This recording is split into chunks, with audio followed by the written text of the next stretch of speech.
Hi, ఈరోజు నుంచి మనం చక్కగా చిన్న చిన్న పిల్లలకి మన చిన్నప్పుడు చిట్టి చిలకమ్మ, అమ్మ కొట్టిందా ఇలాంటి రైమ్స్ అన్నీ నేర్పించారు కదా. ఇప్పుడు అందరికీ కూడా ఇంగ్లీష్ రైమ్స్ బాగా అలవాటు అయిపోయి ఈ రైమ్స్ చాలామంది మర్చిపోతున్నారు. సో అందుకోసం నేను ఈ చిట్టి చిలకమ్మ సిరీస్ని స్టార్ట్ చేశాను. ఈరోజు మనం ఫార్మోస్ట్ అండ్ చాలా ఇష్టమైన చిట్టి చిలకమ్మని మళ్ళీ ఒకసారి పాడుకుందామా. Madhav, are you ready? Okay.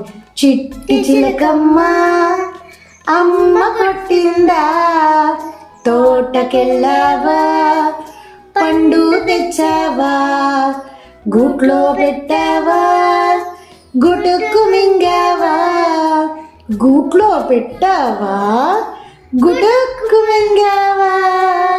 మరొక మంచి రైమ్తో రేపు మళ్ళీ మీ ముందుకు వచ్చేస్తాం. మరి మన ఛానల్ని ఇప్పటివరకు సబ్స్క్రైబ్ చేసుకోకపోతే వెంటనే సబ్స్క్రైబ్ చేసుకోండి. మంచి మంచి పిల్లల వీడియోస్తో రేపు మళ్ళీ మీ ముందుకు వచ్చేస్తాను. Bye bye.